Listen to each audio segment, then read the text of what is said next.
Uyu ni umwanya wo kumva no gusobanukirwa ijambo ry'Imana mugezwaho n'umuryango w'amatorero Beteri mu Rwanda. Bene data dusangiye ibyiringiro muri Kristo, namwe mutwumva mwese turabashuje mu izina rya Yesu Kristo umwami wacu. Turizera ko Imana ikomeza kubarinda no kubitwararika muri byose muri ibihe turimo, kandi nabyo tunabasengera tudahwema kujya imbere y'Imana no gusaba Imana kugira ngo ikomeze kwizera kwanyu, nkuko Petero yabivuze mu rwandiko rwa mbere igice cya mbere ku murongo wa 6 n'uwa 7, ngo kwizera kwacu muri Kristo gufite agaciro kuruta izabushira, ariko ngo nubwo ishira igeragereshwa umuriro. Natwe rero iyo tunyuze mu bihe bikomeye bitugerageza nk'ibi turimo, no kugira ngo kwizera kwacu nako kugaragare ko ari ukuri kandi ko gufite by'ukuri agaciro kuruta izabushira. Ibigaragazo bishobora kuzira abantu bose bari ku isi nk'ibi turimo bya corona virus, ariko Satani we akabikoreramo kugira ngo hamwe n'ibigeragezo biri rusangi ku bantu bose batuye ku isi, ariko mu buryo bw'umwihariko akabikoreramo kugira ngo abizera abavane mu kwizera.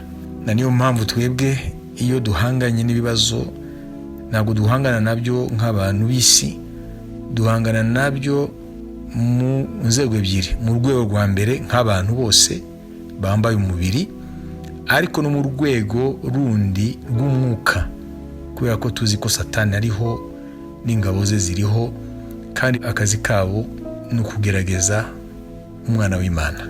Rero niduhwema gusengera itorero ry'Imana, abana b'Imana bose aho bari hose ku isi, kugira ngo muri ibi bihe ntibacogore, ntibacike intege, ntibashidikanye ku Mana n'amasezerano yayo, ahubwo bamenye yuko kwizera kwabo gufite agaciro kuruta izabushira, kandi ko gukwiye kugeragezwa kugira ngo kuboneke ko ari ukuri, kandi ngo gufite ingororano igihe nikigera mu Mana, ingororano z'icyubahiro n'amashimwe n'ubwiza budashira muri Kristo Yesu. Turizera ko Imana itazemera yuko umwanzi Satani abiba icyo kintu cy'igiciro gikomeye imbere y'Imana, ariko kwizera mufite muri Kristo Yesu. Uyu munsi rero turakomeza inyigisho zacu mu gitabo cy'Abalewi igice 23. Niho tukiri twiga kubyerekeye iminsi 7 Imana yategetse Abisirayeli ko bazajya baziriza, ariko twebwe tukaba tuyifata mu buryo bw'umwuka icyo yamenyekanishaga. Umunsi mukuru wa mbere twabonye ko ari Pasika, uwa kabiri twabonye ko ari umunsi w'imitsima idasembuwe wamaraga iminsi 7 uhereye kuri Pasika. Hanyuma umunsi mukuru wa gatatu twabonye ko ari umunsi w'umuganura. Uyu munsi rero tugeze ku munsi mukuru ugira 4, ari umunsi mukuru w'imitsima ibiri irimo umusemburo. Reka dusome mu gitabo cy'Abalewi ibice 23 ku murongo wa 15 tugeze kuri 22, ariko genda soma imwe muri imirongo. Kandi mujye mubara iminsi muhereye kuri uwo munsi wa mbere w'isabato, ku munsi mwazaniyeho umuganda w'ituro ryo kuzunguzwa, mubare iminsi y'amasabato 7 itagabanije. Mubare iminsi 50 igeze ku munsi wa mbere w'isabato ya 7, maze muganurire Uwiteka ituro ry'umuganura wundi, atari wundi wa mbere twabonye ku munsi mukuru wa gatatu. Mu buturo bwanyu mukuremo imitsima 2 yo kuba ituro rijungujwe, ibe iy'ibice bya 12 bya efa y'ifu y'ingezi yotsanwa n'umusemburo, kugira ngo iganurirwe Uwiteka. Uyu rero ni umunsi mukuru ugira 4 muri ya minsi mikuru 7. Imana yavuze ibikorwa kuri uwo munsi ugira 4. Ni ukuvuga ngo Imana iwita ko ari umuganura wundi, kuko uwa mbere ni wa wundi washushanyaga izuka rya Kristo. Uyu rero umuganura wundi ni ukuvuga ngo isarura rirageze, noneho bagafata umuganura bakawuvanamo imitsima 2 ifite umusemburo. Kuko imitsima ya mbere nta musemburo, kubera ko yari imitsima barishaga Pasika, ariwe wa mwana w'intama. twavuze ko ya mitsima idafite umusemburo ni ukwera kwa Kristo. Ariko iyo Imana yemeye ko bazayizana umutambyi akayizunguriza imbere y'Imana, ariko ni imitsima yateguranywe umusemburo. Tubaza gusobanura rero icyo iyo mitsima isobanura, uwo muganura wundi icyo isobanura, ndetse n'umusemburo impamvu Imana yawemeye muri imitsima. Ariko mbere tubanze turebe kuki umunsi ugira 50. Ni ukwibutsa ko ibyabaye ku Bisirayeli ni igicucu cy'ibyitorero. Urugendo rwabo rwari rw'umubiri, urwacu n'urw'umwuka. Iminsi yabo mikuru yari iy'umubiri, imihango n'imigenzo yacu niyo mu mwuka. Rero umunsi bavaga muri Egiputa, muri rya joro basangira Pasika, mu rugendo rwabo bageze ku munsi wa 50, bari bageze ku musozi Sinayi. Urumva ko bamaze kwambuka inyanja itukura. Uwo munsi wa 50 rero hariya ku musozi Sinayi niho Imana yabahereye amategeko binyuze muri Mose. Ayo mategeko rero bahawe ku munsi ugira 50 y'urugendo rwabo bava muri Egiputa bagana i Kanani, niyo shingiro yo gutoranywa kwabo nk'ishyanga Imana yatoranije mu yandi mahanga yose yo ku isi. Iyo usomye rero mu Balewi ibice 20 ku murongo wa 26, Imana ivuga ko ari yera kandi nabo bakwiye kuba bera, kuko yabatoranyirije kuba bera kugira ngo babe ishyanga ryayo. Ngo amategeko y'Imana nubwo yabananiye na yera, ayo bita Torah mu rurimi rwabo rw'Igiheburayo, na yera kuko nta rindi shyanga munsi y'ijuru ryigeze rihabwa ari mategeko. Nuvuga ngo rero Isirayeli yabaye ishyanga ku bw'ayo mategeko y'Imana, kuko niho habaye isezerano hagati y'Imana yabacunguye bavana muri Egiputa nabo nk'ishyanga. Noneho ni kuvuga ngo kuri Sinayi bahawe amategeko, noneho hakaba isezerano hagati y'Imana n'Isirayeli ko bazagendera amategeko yayo. Iryo sezerano rigakomezwa n'amaraso Mose yaminjagiye kuri ayo mategeko aho yari yanditswe, ndetse no ku bwoko bw'Imana, kugira ngo bazabe abera mu kugendera muri ayo mategeko, bityo bazaba batandukanijwe n'andi mahanga yose ari ku isi. Natwe rero mu buryo bw'umwuka niko byagenze. Kuva aho Yesu yazukiye mu bapfuye ari we muganura wacu, hashize iminsi 50 azutse, niho umwuka wera yamanukaga ku munsi wa Pentekote. Vuga umunsi wa Pentekote ni umunsi ugira 50 uhereye ku kuzuka kwa Yesu. N'ubundi Pentekote mu Gikiriki ni kuvuga umunsi ugira 50. Ni kuvuga ngo rero niho umwuka yamanutse ku bigishwa ba mbere, uko tubisoma mu Byakozwe n'Intumwa ibice 2. Rero amategeko yahawe Abisirayeli kugira ngo babe ishyanga ryera mu kuyubaha, nk'uko Imana yabo yasezeranye nabo yabacunguye ari yera. Kandi Abisirayeli bakibuka kuri uwo munsi wa 50 umuganura w'isarura bagezemo, bawita mu Giheburayo shavu. Ni kuvuga ngo umuganura, none bakishimira imbere y'Imana kubwisarura Imana ibahaye. Natwe rero ku munsi wa 50 Yesu azutse mu bapfuye, ngo niwe muganura wasinziriye, twahawe umwuka wera. Hanyuma kandi uwo munsi wa Pentekote umwuka amanuka, ni isarura ryatangiye. Ni kuvuga ngo isarura umuganura waryo watangiye kuri uwo munsi wa Pentekote. Bari abantu bakijijwe 3,000 nyuma 5 gutyo kugezaho n'abanyamahanga binjira mu itorero. Abo bose bakijijwe n'imyaka yacu yose turimo hafi 2,000 kuva umwuka wera yamanukaga. Ni ibihe by'ubwoko bushya bwavutse ku munsi wa Pentekote. Isirayeli yavutse ku munsi bahawe amategeko, niyo babaye ishyanga rero imbere y'Imana kubwo amategeko bahawe atahawe andi mahanga. Natwe umunsi wa Pentekote niho itorero ryavutse, rikaba rigizwe n'Abayuda mbere na mbere bakijijwe, noneho mu nyuma n'abanyamahanga bagiye bakizwa, noneho bakaba rero ubwoko bw'Imana kubwo umwuka yatanzwe kubwo kwizera Yesu Kristo. Icyo ni ikintu cy'ingenzi twiye kumenya.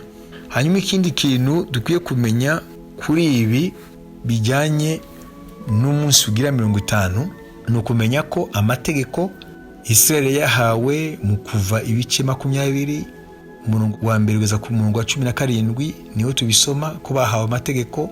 Kuva 24 umurongo wa 12 ngo yanditswe ku bisate by'amabuye.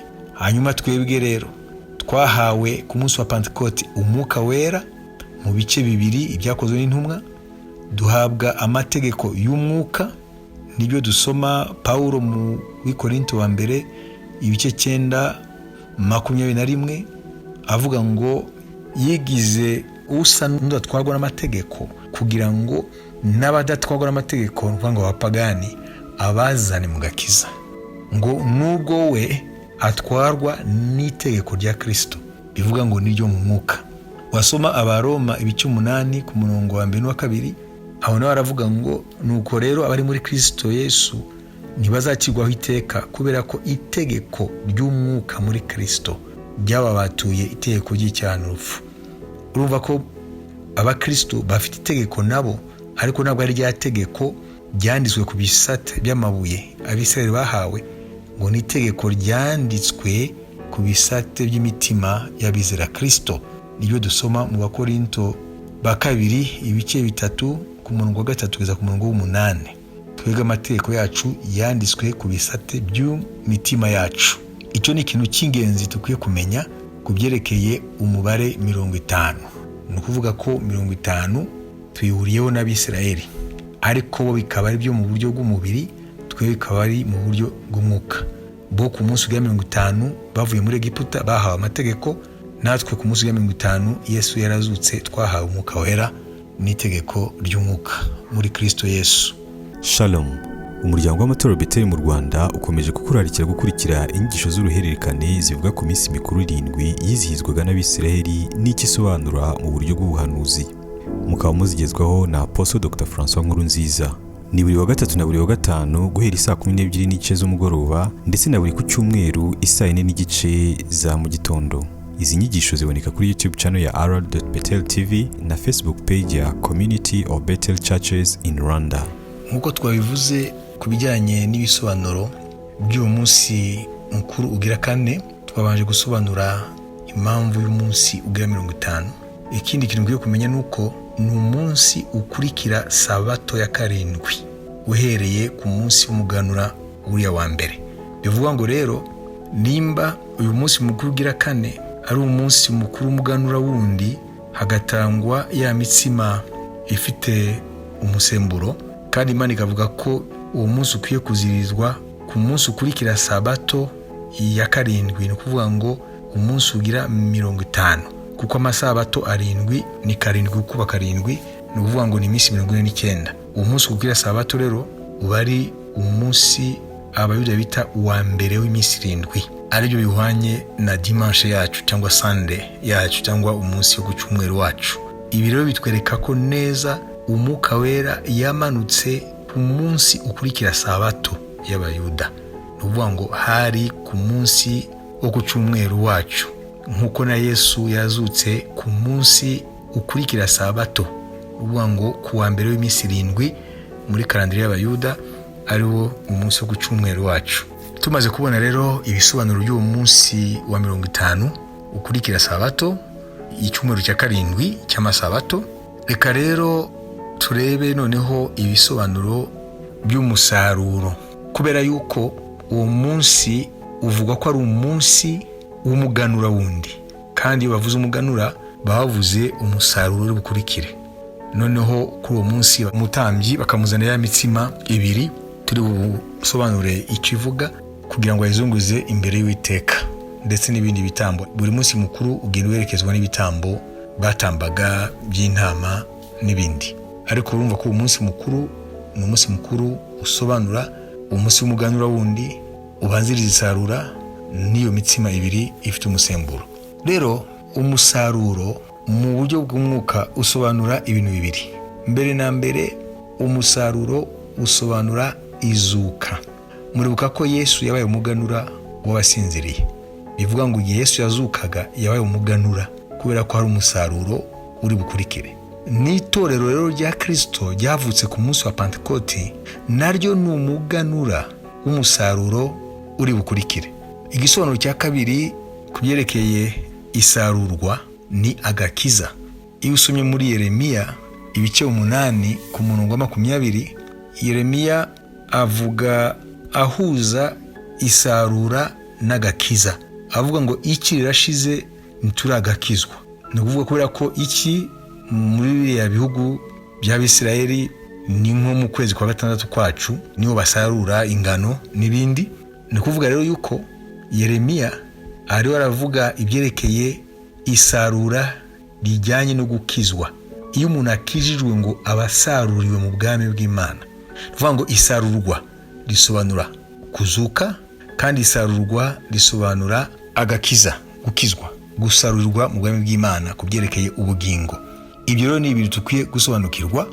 Noneho igihe umwuka amanuka ku munsi wa Pentekote, bariya bose bakijijwe 3,000, Petero avuga ubutumwa, mu nyuma 5, gutyo kugeza n'uno munsi turi twebwe abari mu itorero, yaba abayuda bakijijwe, yaba twebwe abanyamahanga dukijijwe, tukatugize itorero ry'Imana. Turi umuganura. Abayuda bakijijwe n'umuganura mu bayuda batarakizwa mu ishyanga ry'abayuda.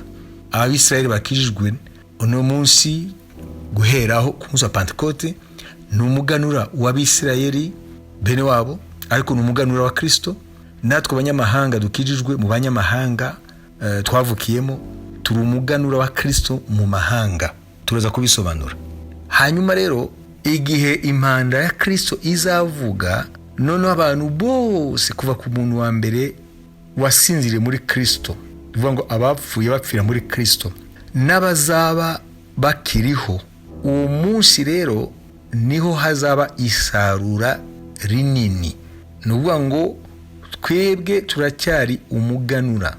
Ba Paulo n'umuganura muri bene wabo b'Abisirayeli, umuganura wa Kristo. Natwe turi umuganura muri bene wacu tuvukamo b'abanyamahanga. Niyo mpamvu rero kuri uwo munsi wa 50 bazanaga umuganura wundi, kubera ko isarura rizakurikira. None bakishimira imbere y'Imana kubw'isarura bagezemo.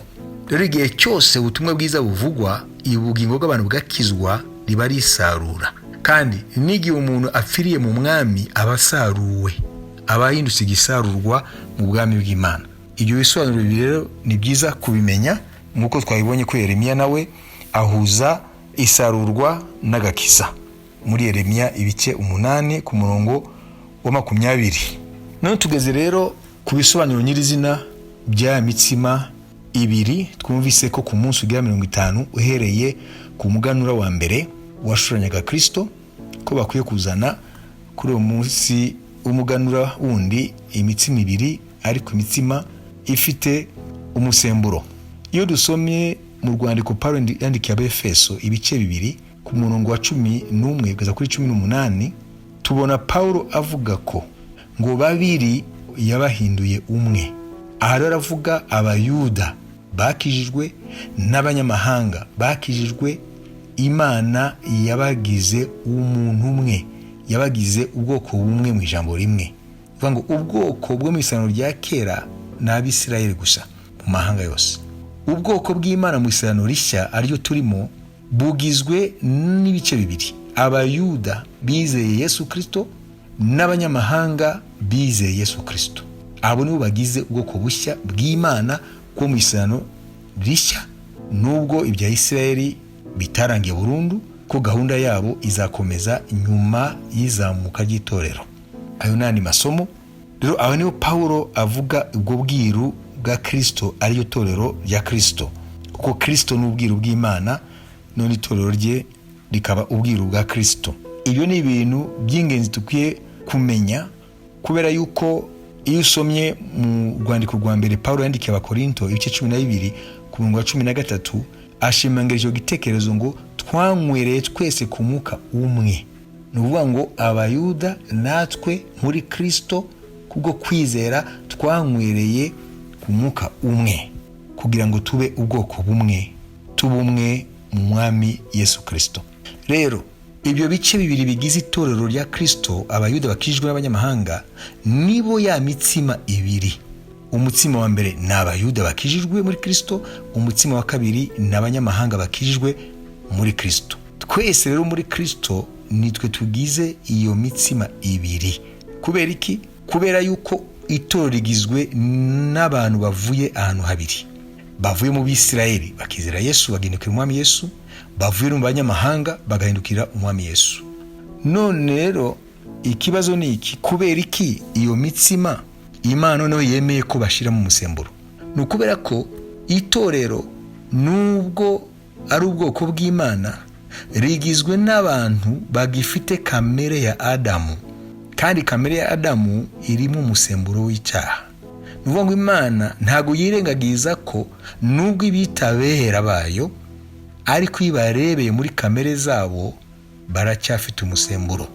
Ya mitsima ya mbere Abisirayeli bazirizaga ku munsi wa Pasika, bakayirisha umwana w'intama wa Pasika.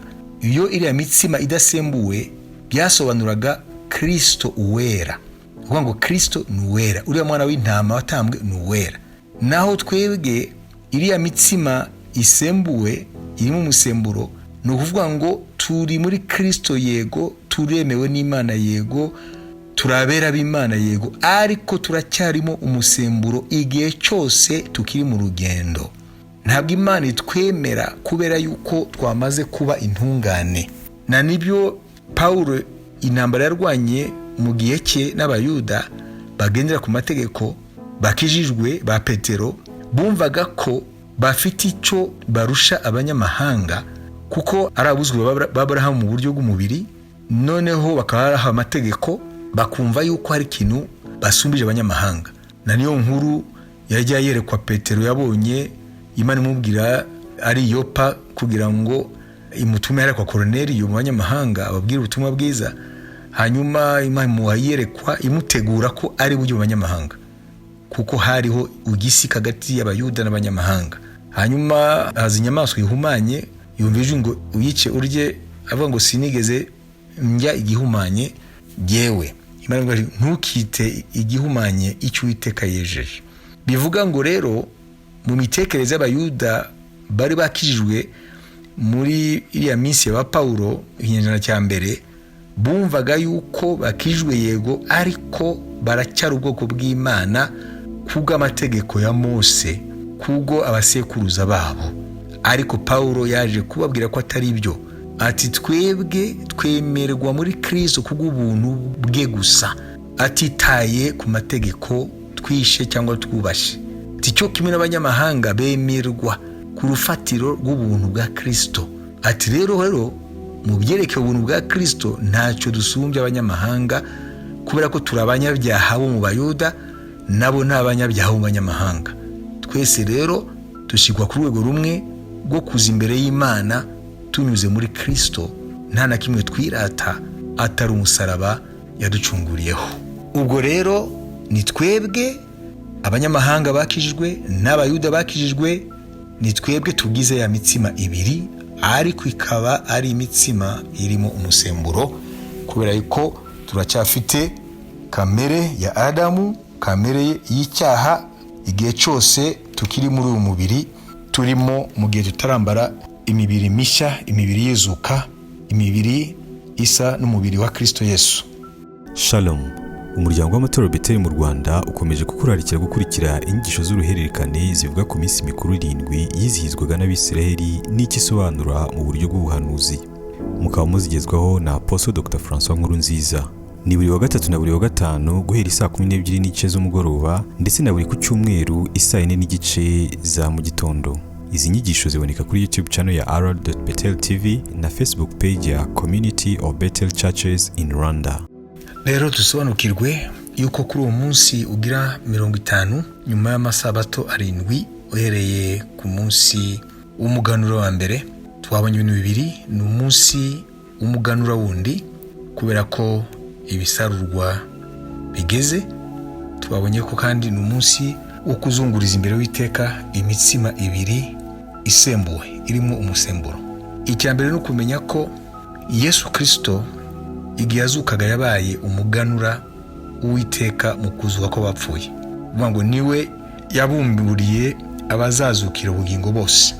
Ni icyiciro cya mbere cy'umuzuko w'ubugingo, kuko igihe yazukaga hariho n'abandi bera bazukanywe nawe, bivuga ngo niwe wabimburiye abazazukira ubugingo bose.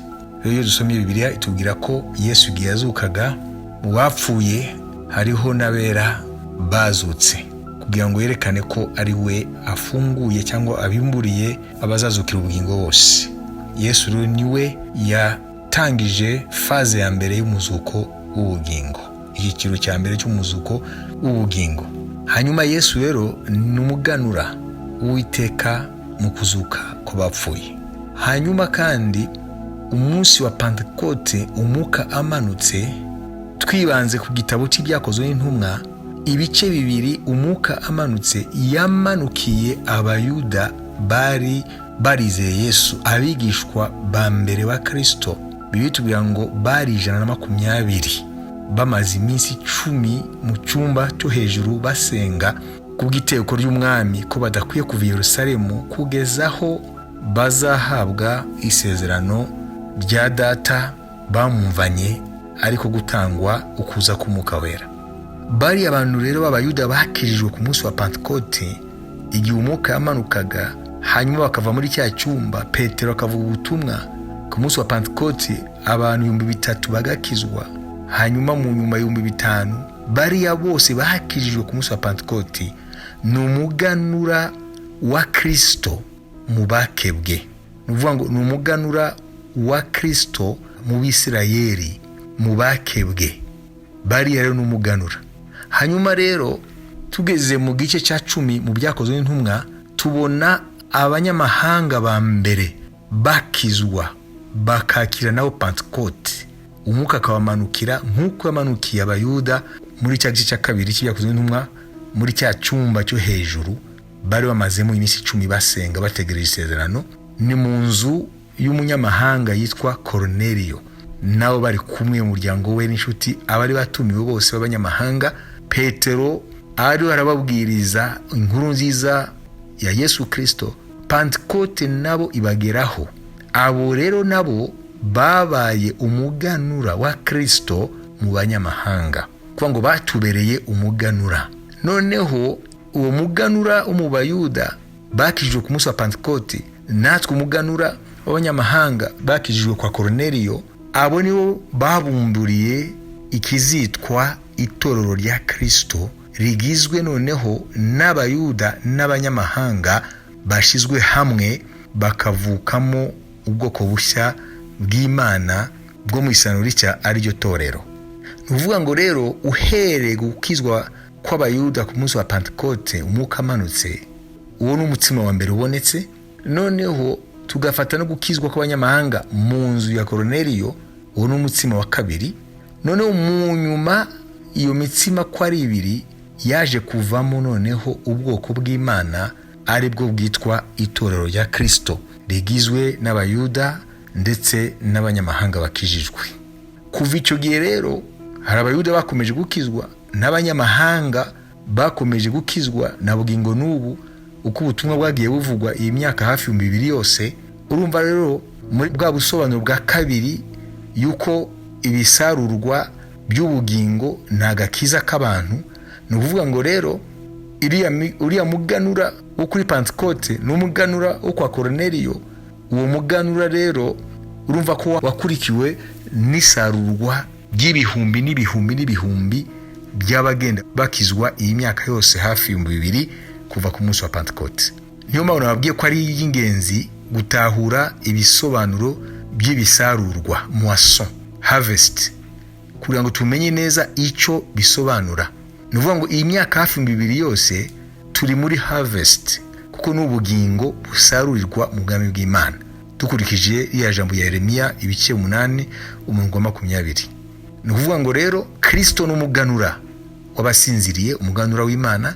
Hanyuma abanyamahanga bakijijwe ku munsi wa Pentekote yo kwa Korneliyo, tuyite gutyo, n'abayuda bakijijwe kuri wa munsi wa Pentekote muri cya cyumba cyo hejuru. Ba Petero bari bamaze mu minsi bari abantu 120 bagasohoka rero bagatangira kuvuga ubutumwa muri Yerusalemu, hagakizwa ku munsi umwe 3,000, hanyuma mu nyuma 5 bagenda bakizwa. abo rero bose bahawe iyo Pentecote mu Byakozwe n'Intumwa nibo babaye urugi rukingurira ibisarurwa ya miliyoni na miliyoni z'abantu bazagenda bakizwa, haba mu Bayuda haba mu nyamahanga, kuzagezaho impanda y'iherezo izavuga noneho abapfiriye muri Kristo bakazuka n'abaza bakiriho bazima bizera Kristo bagahindurwa, noneho bose tugasanganira umwami wacu mu gicu tukazabana nawe akaramata.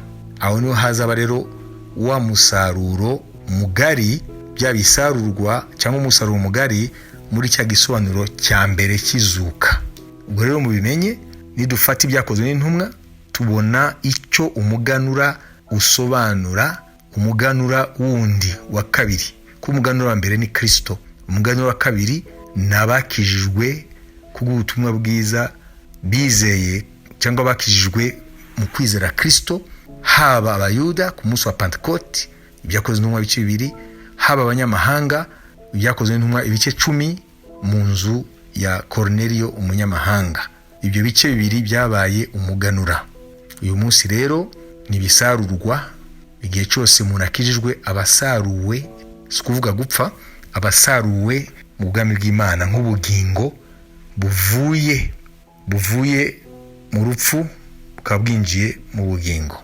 Turashaka rero kureba noneho tumaze gusobanura icyo iriya mitsima ibiri isembuwe ikivuga, turashaka kuvuga rero ku kindi kintu kimwe ku murongo wa 22 muri iki gice cya 23, Abalewi 23 ku murongo wa 22. Kandi nimusarura ibisarurwa byo mu gihugu cyanyu, ntimuzasarure inkokora z'imirima yanyu zose. Mu Gifaransa ngo les coins de votre champ ou de vos champs, ngo ntimuzatoragure ibisigaye guhumbwa, ahubwo mubisigire umukene n'umusuhuke w'umunyamahanga, ndi Uwiteka Imana yanyu. Urumva rero umuganura twamaze gusobanura ko hari imiganuro by'ububiri. Umuganuro wa mbere ni Kristo, umuganuro wa kabiri usobanura Abayuda bakijijwe ku munsi wa Pentecote bakabimburira abandi Bayuda bazakizwa, ndetse n'abanyamahanga bakijijwe ku munsi Petero yavuze ubutumwa kwa Cornelio mu bice 10 Ibyakozwe n'Intumwa, bakabimburira abanyamahanga bazagenda bakizwa, natwe turimo. Kubera icyo gihe rero cy'iyo Pentecote yabaye kuri ba Petero ikaba no kwa Cornelio, ubu rero turi mu isarura rimaze hafi imyaka 2000. Imana isarura ubugingo bw'abantu mu byerekeye gukizwa, ariko isarurwa mu byerekeye izuka ry'aba Kristo bose, abera bose, bizaba cyaga impanda y'iherezo izavuga. Shalom. Umuryango w'amatorero Beteli mu Rwanda ukomeje kukurarikira gukurikira inyigisho z'uruhererekane zivuga ku minsi mikuru 7 yizihizwaga n'Abisiraheli n'ikisobanura mu buryo bw'ubuhanuzi. Mukaba muzigezwaho na Apostle Dr. François NKURUNZIZA. Ni buri wa gatatu na buri wa gatanu guhera saa 12 n'igice z'umugoroba, ndetse na buri ku cyumweru saa 4 n'igice za mu gitondo. Izi nyigisho ziboneka kuri YouTube channel ya r.betel TV na Facebook page ya Community of Bethel Churches in Rwanda.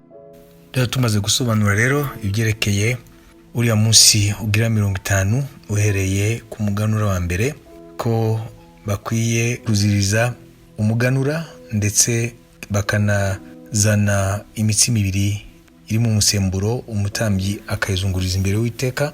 Tumaze kubyumva yuko ari Abayuda bakijijwe n'abanyamahanga bakijijwe. Tumaze kumva n'icyo ari cyo umuganura wa kabiri.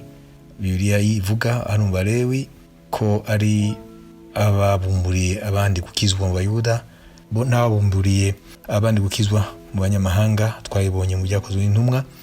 Hanyuma rero ubu turangize izi nyigisho zijyanye n'uyu munsi mukuru ugira 4 w'imitsima isembuwe, tuvuga kuri umurongo wa 22. Imana ibabwira ngo nibasarura nibazigere basarura imirima yawo, ngo bakureho bamareho ibisarurwa, ko bakwiye kureka agace kadasaruwe, ndetse ngo ntibazatoragure ibisigaye guhumbwa, ahubwo babisigire ngo umukene ndetse n'umusuhuke w'umunyamahanga. Murumva ko n'iryasarura rigikomeza. Ni ukuvuga ngo isarura byabaye, ariko hari ibyo basize mu mirima bitasaruwe babisigira abantu runaka. Abambere ngo barisigire ngo umukene.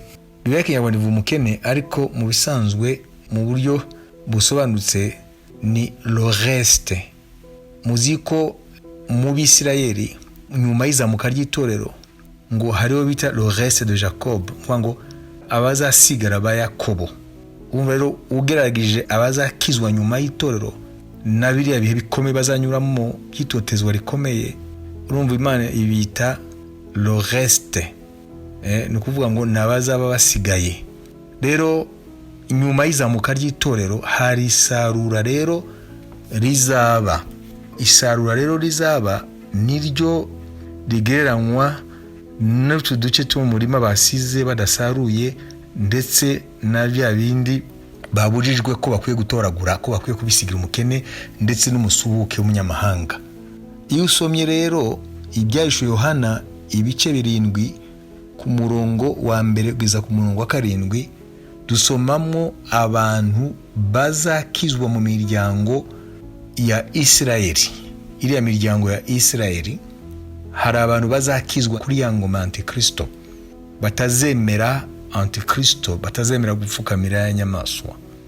Abo rero nibo ako gace k'umurima bakwiye gusigaza batawusaruye, kuko uzasarurwa nyuma. Nicyo Bibiliya ivuga ngo umukene. Uvuga ngo abayuda batakijijwe muri imyaka 2000 yose turimo kugeza impande zavugira, muri bo abazaba batahitanywe n'ibishuko bya Antikristo, hanyuma bagahagarara bakamenya Yesu ko ari we Mesiya, nubwo mbere batamwizeye. Abo rero bagereranywa n'ako gace k'umurima kasigaye. Hanyuma noneho bibitubwira ngo hari abantu 144 bivugwa no mu Byahishuwe 7 umurongo wa mbere kugeza mu wa 7 ngo mu miryango ya Israeli, 12 ya Israeli. Usibye ko ari umuryango umwe utaboneka mu muryango wa Dani, ariko wasimbuzwe no mu bana ba Yosefu. Noneho imiryango 12 ukaba ukwiye. Iyo ni indi somo impamvu Dani atavugwa agasimburwa n'umuzukuru wa Israeli wa Yakobo, uvuga umwe mu bahungu ba Yosefu. Hanyuma rero ako ni agace kamwe k'umusaruro uzaba nyuma y'izamuka, kuko umurima mufate ko ari isi, ibisarurwa n'ubugingo bw'abantu. Noneho iyo usomye muri icyo gice nyine cy'Ibyahishuwe Yohana ibice 7 ku murongo w'9 ukageza kuri 17, Yohana ngo abona abantu benshi cyane bavuye mu mahanga yose, mu ndimi zose, mu moko yose, nabo bahimbaza Imana. Arabaza ngo bariya ni bande kandi bavuye he? Aho ni mu Byahishuwe Yohana ibice 7 ku murongo wa 9 kuza ku murongo wa 17. Ngo hanyuma y'ibyo mbona abantu benshi, uwo ni umurongo wa 9 ibice 7 Byahishuwe Yohana.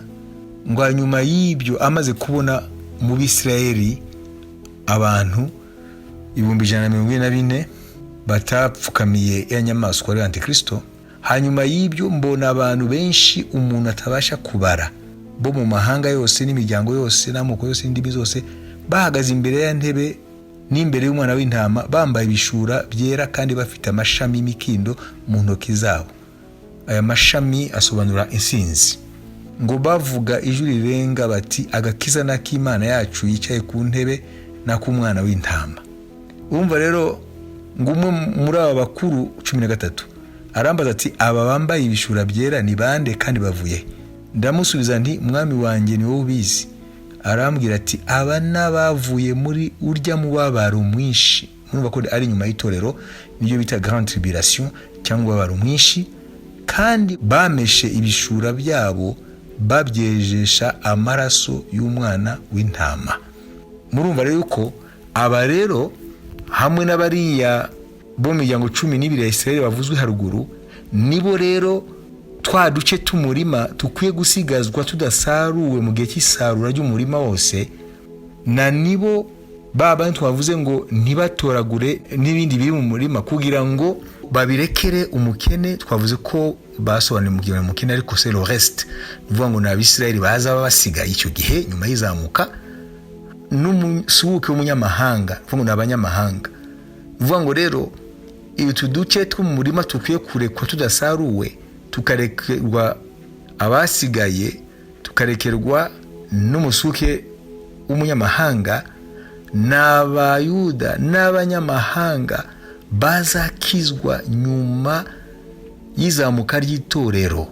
Icyo gihe hazaba ububyutse, nubwo hari mu bihe bikomeye Antikristo aca ibintu hirya no hino yica abantu bose banze gushyiraho ikimenyetso cye, imvugo ya nyamaswa ivuga mu Ibyahishuwe Yohana 13. Ariko hari abantu bazakizwa mu Bayuda, hari n'abantu benshi bazakizwa mu mahanga. Uwo ni umusaruro wundi rero uzaba nyuma y'izamuka ry'itorero. Icyo rero nicyo gisobanuro cy'umusaruro. Rero niyo mpamvu uriya munsi ugira 50 ufite ibisobanuro bibiri. Hariho umuganura, twamaze gusobanura ibyo ari byo. Hariho ya mitsima ibiri yateguranywe umusemburo, twamaze kuvuga ibyo ari byo. Hariho rero n'utuduce two mu mirima batakwiye gusarura, bakarekera abasigaye, Bibiliya Kinyarwanda ivuga umukene ndetse n'umusuke w'umunyamahanga. Niko biri tubwira mu Balewi 23 ku murongo wa 22. Ibyo ni ibintu dukwiye kumenya rero kubyerekeye uriya munsi ugira 50 watangiye ku munsi wa Pentecote. Pentecote yarabaye, umwuka yaramanutse, umuganura warabonetse mu Bayuda n'abanyamahanga, umuganura wa Kristo. N'uyu munsi isarurwa riracyakomeza kuko Imana niravuga. None Imana nimara kuvuga, isarurwa ntabwo rizaba rishojwe. Isarurwa nyasarurwa y'umurima ariyo sarurwa rigari, grande moisson. Ariko hakaba hasigaye ikindi cyiciro cy'isarurwa, nibo Bayuda bazakizwa ku ngoma Antikristo, n'abanyamahanga bo mu mahanga yose n'indimi zose n'amoko yose bazakizwa inyuma y'izamuka ry'itorero ku ngoma ya Antikristo. Ibi rero nibyo bisobanuro kubyerekeye uyu munsi mukuru ugira 4, ari umunsi mukuru w'imitsima isembuwe ibiri, uduce tubiri tw'imitsima isembuwe. Tumaze kubabwira ko umusemburo no kuvuga ngo ni icyaha kizaba kikiboneka mu itorero, nubwo Imana ibemera nk'abera kubwo kwizera, kubw'uwera atuye muri bo mu buryo bw'umwuka wa Kristo. Ariko hazabakira umusemburo kuko baracyari mu rugendo kandi baracyari mu mibiri y'intege nke. Ariko umwuka wera akagenda abaha insinzi, ababatura, abeza, abatunganya, ababohora, abeza ku munsi. Ariko bitavuga ko bamaze kuba nk'abantu batagifite umubiri w'inyama n'amaraso. Na niyo mpamvu Satani anabagerageza, kuko uyu muntu amaze kuva mu mubiri ntabwo aba akigeragezwa, kubera yuko nta musemburo uba ukimurimo, kubera ko umusemburo uba warapfanye na wa mubiri w'inyama n'amaraso. Ngayo rero bavandimwe dusangiye ibyiringiro muri Kristo, namwe mwatwumvaga mwese, uyu ni umugambi w'Imana watangiye kera ukagenda usohozwa intambwe ku yindi. None umunsi Imana iracyari yo kwizerwa, ikomeye ku ijambo ryayo. Yesu yaravuze ngo icyoroshe nuko ijuru n'isi bikurwaho, aho kugira ngo mu ijambo rye hagire n'akanyuguti na gato kavaho, ko byose ngo bizasozwa uko byakabaye. Yesu yavuze ngo ijuru n'isi bizakurwaho, ariko ijambo rye ntabwo rizigera rihinduka. Ijambo rye ni rizima kandi rizasozwa n'iryo kwizerwa. Hahirwa rero abizera ijambo ry'Imana. Haleluya. Nkuko Elizabeth yabwiye Mariya ngo ahirwa uwizera ijambo yavuzwe n'Umwami Imana, nkuko marayika Gabriel yabwiye Mariya yuko isumba byose izamutwikiriza igicucu cyayo. Haleluya. Hanyuma azasama inda y'Umwuka wera. Uvuga ngo Mariya avuga ati bizagenda gute se ko nigeze kumenya icyita umugabo? marayika Gaburiyeli aravuga ngo ibidashobokera abantu bishobokera Imana. Rero ibi byose bitwereka ko Imana ishobora byose. Si iminsi mikuru isanzwe y'imihango, Imana ikayishamo ubwenge buhanitse bw'umugambi wayo hanitse, kugira ngo buri muntu wese naca bugufi abisobanukirwe. Ntabwo ubimenya kuko wagiye muri kaminuza, ubimenya kubera yuko waciye bugufi noneho ukigishwa n'Uwiteka. Niyo mpamvu Yesu yavuze ngo data ndagushima ko ibi wabihishe abanyabwenge n'abahambaye b'isi ukabishyurira abana bato. Si ku myaka abana bato n'uvuga ngo nabaciye bugufi imbere y'Imana bakamera nk'abana bato bakigishwa n'Imana ku birenge bya Kristo. Reka rero dushima Imana na Jacques ijambo mwene data rigukomeze muri ibi bihe. Uvuga uti yavuze ibi imyaka ibihumbi n'ibihumbi bikagenda bisohora nk'uko yabivuze, niki itazi niki idashoboye. Petero yavuze ibintu bibiri bikomeye cyane umuntu akwiye kumenya igihe yavuga ku byerekeye ubutumwa nyine yavuze mu minsi ya mbere y'itorero, igihe intumwa zatotezwaga bakazishyiraho iterabwoba kugira ngo zireke kuvuga mu izina rya Yesu.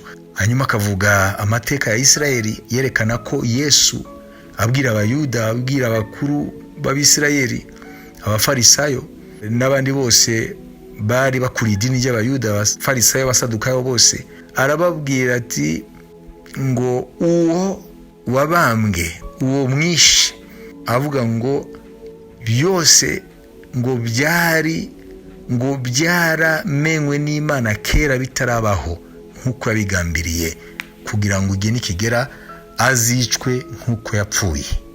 Bibiliya y'Icyongereza ivuga ngo Imana ifite deliberated plan kandi ikaba iri muri foreknowledge yayo. Ibyo bita mu Gifaransa la prescience. Il y a un plan préétabli dans la prescience de Dieu.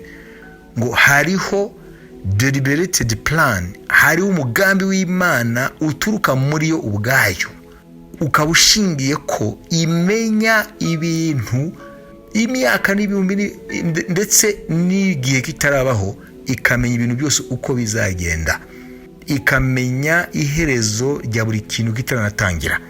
Ibyo rero ni ibintu bikwiye kudufasha kumenya ko ibyo tugezemo iyo yabimenye kera isi n'ijuru bitaranabaho, yari yaramenye ibintu byose ko bizagenda, na niyo mpamvu uwo mugambi wayo ibasha kuwusohoza igihe cyayo kigeze. Reka rero tumenye ngo ntituzigere twibaza ngo ibyo tugeramo tuba dutunguwe nk'uko n'Imana nawe bitungura. Oya, nuko gusa turi abana b'abantu, dufite ubwenge bwacu bufite aho bugarukira. Ariko Petero yaravuze ngo ibyabaye byose kuri Kristo ngo byabaye ku mugambi Imana yari ifite muri yo, kandi nk'uko ibasha kumenya ibintu byose bitaranabaho. Satani ashobora kurunguruka ku bizaba, ariko ntabwo ashobora kugira icyo abikorera, kubera yuko Imana ifite ibintu yasetinze, yapanze, yagambiriye mu bintu byose, kandi icyo gihe nikigera irabikora nk'uko yabigambiriye. Rero nta mbaraga na zimwe zishobora guhindura ibyo Imana yagambiriye. Ibyo nibyo Petero yavuze, deliberated plan y'Imana na foreknowledge yayo, un plan préétabli de toute éternité et selon sa prescience. Ibyo rero ni ibintu bikwiye kudufasha kumenya ko hari umugambi Imana yagambiriye muri yo isi itararemwa, kandi kabizi buri kintu cyose kitaranabaho, kuko niyo yagambiriye kuzasohoza ibyo yagambiriye mu gihe gikwiriye cyayo. Rero ibi bidufashe ntiducike intege iyo duhuye n'ibintu tudasobanukiwe biturenze, wenda ntituzige duta umutwe, tuzi imbere y'Imana, tuyisaba imbaraga zo kunyura muri ibyo bintu, ariko tudashidikanya kuri yo, ku mugambi wayo no ku mbaraga zayo. Uwiteka urakoze kuri iri jambo ryawe, komeze Mwami umugisha ubwoko bwawe, kugira ngo bukomeze Mwami Imana buhagarare mu kwizera mu bihe nk'ibi, ndetse n'abatubanjirije muri inzira y'agakiza barahuye n'ibikomeye nawe mu gihe cyabo, ariko Mwami abagendanye nawe wabahaye ubutwari bwo kunesha ibyo byose. kwizera kwabo kwaguhesha icyubahiro. Reka natwe mwami muri iki gihe turimo tugarijwe mwami n'abatuye ku isi bose n'ibihe bikomeye kubera icyorezo cya corona, reka mwami duhagarare nk'abizera koko ko tuzi ko amaherezo Uwiteka kwizera kwacu ni kudacogora, kwizera kwacu ni gukomeza ushinga imizi mu ijambo ryawe kuzaguhesha icyubahiro. Umugisha ubwoko bwawe, umugisha buri muntu wese mwami ukwizera kandi asengeye Mana n'abantu bose bari kuri isi ngo batabare muri iki gikomeye, cyane cyane mwami hamwe no gutabara mu buryo bw'ibyo bakeneye, mu kubakiza indwara, mu kubakingira, ariko cyane cyane mwami no guhagarika ibibazo byose biriho kugira ngo ubuzima bugaruke. Mana ikiruta byose muri ibi bihe umurikire mwami abantu bose bari ku isi bamenye Kristo, bamenye n'umurimo we bakoreye ku musaraba, bamwizere ubugingo bwawe bukizwe, kubera ko tuzi ko n'ubundi ubuzima bwacu bwo muri iyi si n'ubw'igihe gito, hakurya y'ubuzima niho hari iteka ryose. Mu izina rya Yesu Kristo, amen. Ukeneye kurushaho gusobanukirwa, ukeneye inama, waduhamagara kuri 0784 26 18 00 ndetse na 0788 46 0055 cyangwa ukatwandikira kuri info@betelchurches.net.